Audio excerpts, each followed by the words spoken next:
Next from Springfield, Republican Congressman Aaron Schock, who's considering a run for governor in 2014, talks with reporters about his thoughts on a variety of policy issues at the state and national level. This runs about 20 minutes. The Senate has not proposed a budget, and without changes to Social Security and Medicare, the nonpartisan trustees of both of those entities say they're going broke, and there will be immediate cuts to beneficiaries on those programs if changes aren't made. Can you say what to a local question? With regard to the relocation of the rail lines in 10th Street along the 10th Street corridor, what specifically have you done? What votes have you taken specifically? What legislative actions have you taken specifically to further that process along? A, B, what do you commit to doing in the future should you remain in Congress? Well, if you've been following this issue as a Springfield resident, you will know that the first two elected officials to come out in support of the 10th Street corridor were Congressman John Shimkus and myself. This was nearly 2 or 3 years ago. We did a full-page ad in the Springfield Journal-Register calling on our colleagues to join with us in support. And so first I would say my public support on this issue has been there for many years, and we've been working on a number of fronts. Number one, getting the study that was completed from the Rail Relocation Board to basically make it sacrosanct that we could use 10th Street instead of 3rd Street. Number two, we have had a series of meetings in my congressional office with different leaders in the community, from different minority groups, from the faith community, from the labor community, who had concerns about the different locations, and working through those concerns to get them on board with 10th Street. Third was going after some different funding pots, because 10th Street is very expensive, and so we got to have the money to be able to pay for rail relocation. And so there are some discretionary pots within DOT. There's Tiger grants that my office has written letters of support to and advocated for to get money. So this has been a long process, but I would respectfully submit that I've been there from the beginning when the chamber and the mayor at the time sat down with me and solicited my support for 10th Street. So you voted in favor of the funding that's been approved so far, at least for the study, is that correct? Well, if you're asking me about the stimulus program and those type of things, no. I did not vote for the stimulus program. I think you know that. But when it comes to the continuing resolutions, which basically fund the whole operations of the government short of the stimulus bill, in the last 2 years I have voted in the affirmative for that when we've been in the majority. Congressman, can you speak to some of the gun legislation that's being talked about right now? Senator Kirk out today in support of some bipartisan legislation regarding straw purchases. We know there's proposals on background checks, also the assault weapons ban. What are you willing to support? What are you adamantly opposed to? Well, first of all, what I told the audience here today is I think it's a cheap shot to talk about guns as the solution to solving the crisis that occurred in Connecticut and the other travesties that have happened recently in this country, when the reality is these are mental health issues that these young people have had that they've not gotten the help of. And to deny that as the common denominator is really sticking our head in the sand. Much of what's being proposed by the Biden Commission would not have prevented the travesty in Connecticut. So I think the first question is, then why are we doing these things? And what are we trying to do with these things, number one? Number two, I am advancing legislation in the House that's taking on some of these mental health laws that inhibit the ability for them to get the help they need. I had a number of constituents in my district call me that have bipolar children, bipolar brother, that said, look, we can't get them institutionalized, we can't get them the care that they need. There's funding issues in the state and the like that you're going to see me become much more active in the next year. So you will with regards, yeah, I think there needs to be more money for it. When I was in Springfield, I was on the Human Service Appropriations Committee, and while I was a proponent of reducing state spending, I also was a proponent that we were not spending what we should in mental health here in the state. And if you look up what I advocated for when I was in the Human Services Committee in Springfield, this isn't something new for me. But do you want more state dollars or federal dollars? Are you talking federal dollars for mental health care? Well, much of what the state spends is federal pass-through dollars, especially when you get into young children that are in school with the counseling services. But without getting too far into the weeds, I would just say that's where we should be spending our time, energy, and money, I believe. But to say that Connecticut and some of these other instances occurred because we didn't have tough enough gun laws is just not true. Specifically, the fact of the matter is the person who bought the guns in that incident was law-abiding. She didn't have, there was nothing that would have stopped her. Do we need universal background checks, for example? Close the gun show loophole nationwide? Are you in favor of those things? I'm open to that. I'm open to talking about what the legislation is. Obviously, the devil's always in the details. And so, you know, let's see what the Senate moves on. The president has laid out a whole Christmas list of proposals that he wants to see, and Harry Reid has said some of it doesn't stand a chance. Now, I don't know what Harry Reid means by that. He's got an A+ rating with the NRA, and has since he's been the majority leader in the U.S. Senate. So let's see what the Senate is going to produce. They said they're going to do something in the next 6 months. Let's see what they produce. And I think, you know, based on moderate Republicans, conservative Democrats in the Senate trying to get something done, perhaps then that can move in the House. But I can't comment on what they're going to do without seeing them. The Senate's not done a whole lot. What about the size of magazines? Yeah, specifically. 30 clip or whatever? 20 rounds or higher. You know what? I'm not going to get into specific legislation. Why not? Because it's all hypothetical. No, 20 rounds is not hypothetical. Are you in favor of a ban on I'm not going to comment on specific pieces of Do legislation. you own guns? Your family a hunting family? Yes. You own a gun now? I do not own a gun now. So you grew up hunting and all that? My first 10 years of my life, I grew up in Minnesota on a farm. So I learned to shoot things. If you were to run But I don't shoot a lot of things here in Central Illinois. In Just about farming, Congressman. Yes.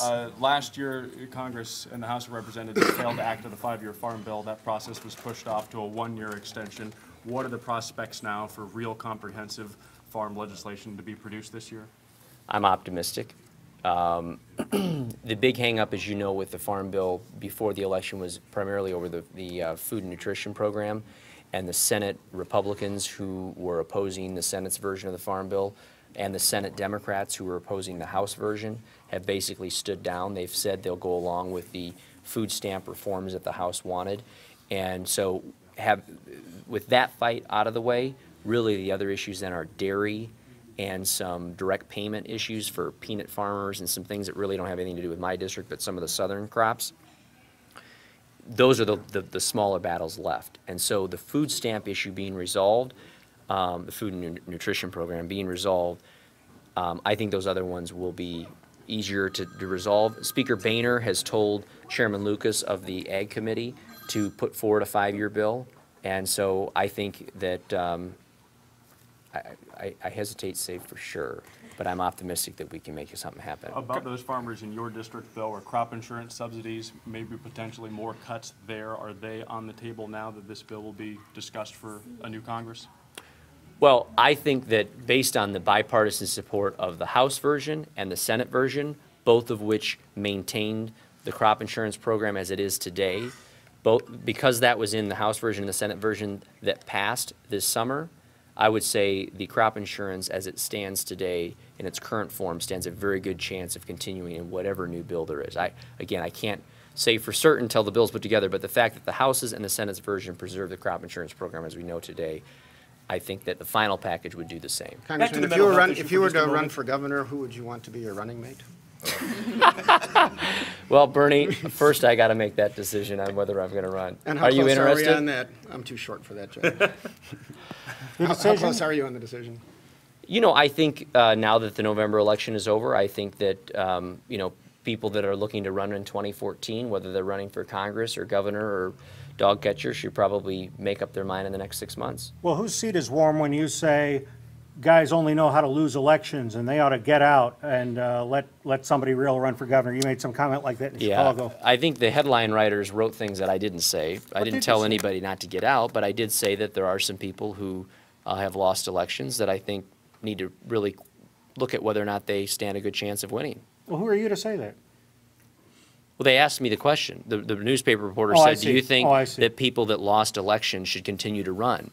And I said, well, I can't tell anybody not to run. I'm not going to tell anybody not to run, but I think if people continue to run and come up short, I said, you know, to me that's the definition of insanity. You keep doing the same things and expect different results. But certainly it's a free country, and certainly people have lost before and won an election after that. So What it's does a free party country. leadership need to do about that? Do you need direction from? I don't party, think the heavy hand of anyone is a good thing, but I do think that party activists, volunteers, party donors, will all in their own way make decisions on who they invest in with their time, energy, and resources.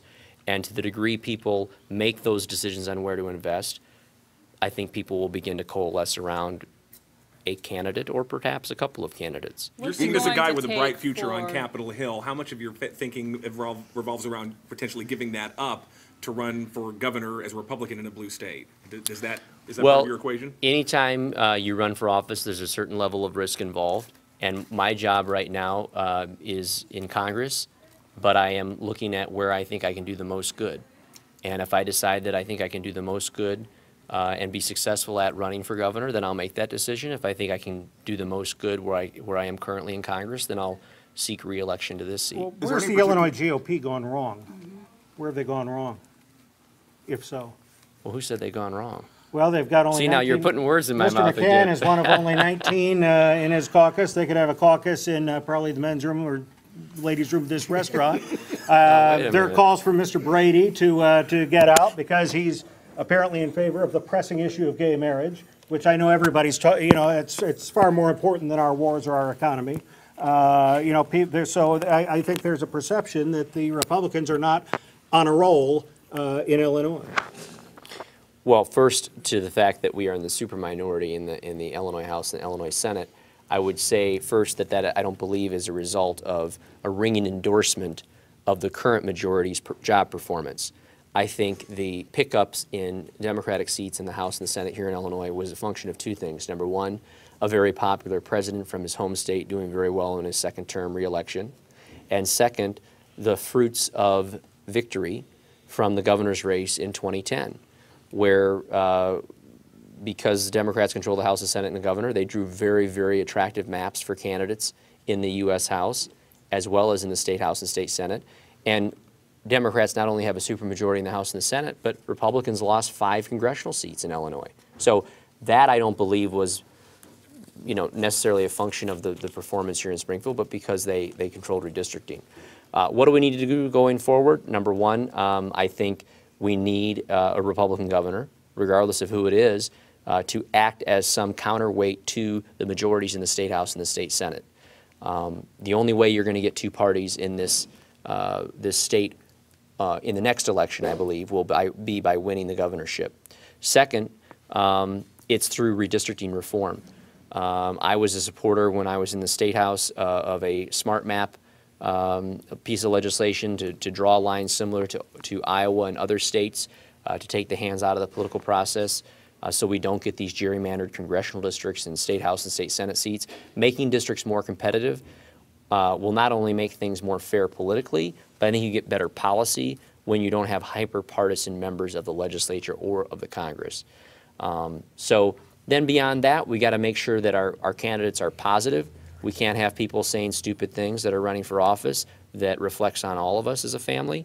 And we have to make sure we're communicating using the means that these people get their information. Young people don't subscribe to your local newspaper. Unfortunately, they don't watch the evening news as much.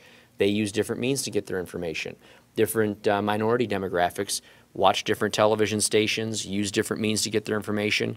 If our party is not running things on Spanish television or visiting certain regions of the state, we're probably not communicating with these demographics that are all voting. Everyone has a vote, and we got to compete for every vote and not write off different demographics. Are you conservative enough to win a primary, and are you moderate enough to win a general election?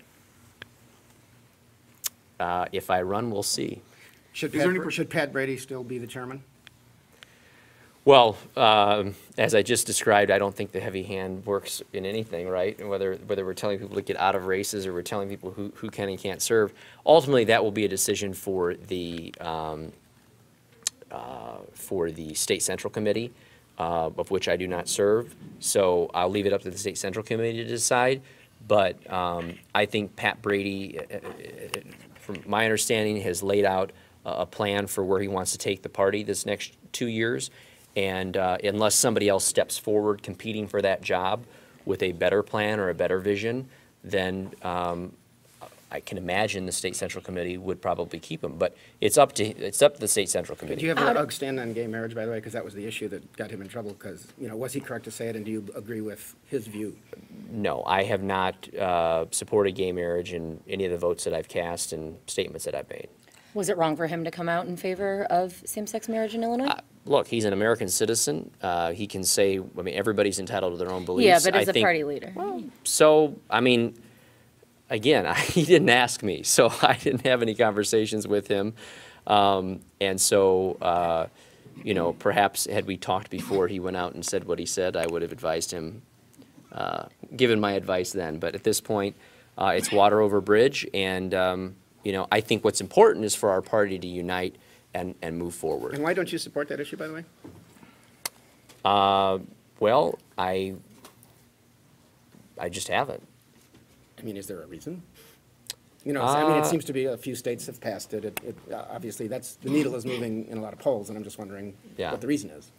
I think everybody has a set of beliefs on issues, social issues in particular, that are a reflection of how they were raised and their set of beliefs. And so, first, I would say it's probably more of my upbringing and my faith values. But I also think that, and it's you know, so that's number one. Number two, I think we're all a reflection of who we represent. And then third, I think why you're seeing some of these changes in laws is because people's views in society have changed. So, but I just haven't given it. How do you feel about gay marriage as a litmus test? Is 2014 going to be a big referendum about gay marriage? I think given the state of our state and the challenges we've got bigger challenges we need to deal with. And I wish the governor and the speaker and the Senate president would work as hard and as tirelessly and be as focused on dealing with pension reform and our debt as they are in some of these other issues. Is there any reason why wasn't the media allowed to attend the session preceding this? Why couldn't reporters sit in and listen to what you had to say? Bernie was here for the whole thing. Oh, okay. Your office put out a statement that it wasn't open, and then I asked Steve in Washington because this group is always open, and he said fine. We put out a statement that it wasn't Yes, open? that's correct.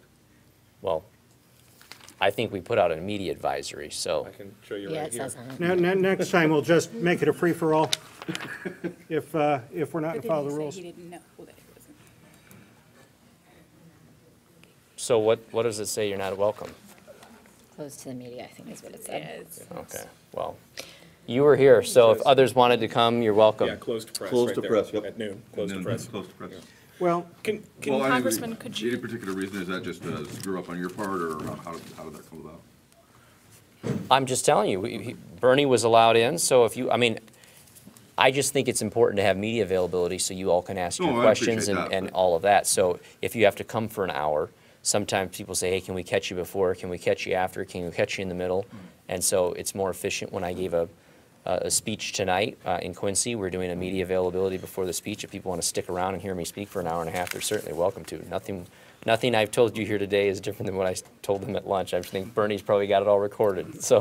Congressman, could you speak to your reaction of the House Ethics Committee investigation? Now they're expected to bring back a recommendation here soon. Oh, really? That's news to me. These things take forever, and it's been a very frustrating process. But the House, they have not investigated anything yet. The Office of Compliance, the OCE, is the one that's been doing the investigation, which is an outside committee. And then they do an investigation, then they refer to the House committee, and the House committee does an investigation, and then they finally issue a report. We're only like halfway through the process. So I have no idea when the process will be complete, but I stand by my earlier comments, which are that I don't believe I did anything wrong. The legal counsel that we sought doesn't believe I did anything wrong, and at the end of the day, we think the House committee will find the same thing. Has it caused you to do any changes at all, even if you didn't do anything wrong? Are there things that you would do now differently than you might have done then? Has it caused, any reflection caused you to make any changes in policies, procedures, or anything like that? Nope. Is this all the $25,000 question and the roll call interview? Is that- Yeah. Okay. Could you go Okay, back to one last question. on mental health again to clarify? 'Cause you talked about the pass-through money from the feds. So are you in fact proposing more federal dollars to states like Illinois for mental health care? Is that part of what you'll be proposing to address what you say is this crucial issue in this spate of violence? Not at this point, but I'm leaving the door open on that. The bill that I'm working with Congressman Chaffetz on from Utah has more to do with treatment, laws that inhibit ability to get treatment. Forced but, treatment, you mean? Well, involuntary? Not necessarily, but there's a process that allows for example, a parent to be able to get help for their child. And so we're working through that. But part of the problem is a lack of facilities, a lack of places to get that treatment. If a parent can get somebody to go along with it, they don't have the facilities to get the treatment or to be able to afford the treatment. So Right. is money going to be a part of this process? we'll see. Can you describe what your proposal would do? Is there a way to describe that We'll, easily? we'll get you that when it's done. So you're just working on Yeah. developing Yep. legislation? Okay. And while you talked about mental health, I mean, in Chicago, a teenager just died last night. I mean, question. there's plenty. You have to gotta push the limits, right? So what do you have to say about that? I mean, in Chicago, but also, I mean, Decatur, there's gang violence in Springfield and in Central Illinois. What do you have to say regarding gun violence that maybe rests outside of mental health issues? If you look at Chicago on record. What's the problem in Chicago? You're the congressman. Homicides or something, and Yeah, I mean, they're on record. But the with- rhetorical question is, don't you think that, what? Well, They need tougher gun laws in Chicago? don't know, Chicago I'm has the asking- toughest gun laws in the nation. Is the problem Chicago too has few the guns tough. on the street? Chicago has the tough, well, I would ask the question, in a city that has the toughest gun laws in the nation, which the mayor today and the mayor before brag about, and happens to have one of the highest murder rates per capita, perhaps the solution isn't more gun laws. Well, see, if the New York And Times so- ran a story showing that all of the guns, the 50,000 guns confiscated by police during the last decade or so, they came from every state in the union. Mississippi was the highest one, and so it seems to suggest, some folks would interpret that as this is something that needs a federal solution, not a Chicago solution or a St. Louis solution or a municipal solution. It's the job of the federal government. Well, we'll have that debate. Thank you all. Thank Appreciate you. it. You're watching the Illinois Channel, an independent nonprofit corporation formed to provide gavel-to-gavel coverage of Illinois state government and other public affairs events taking place across Illinois.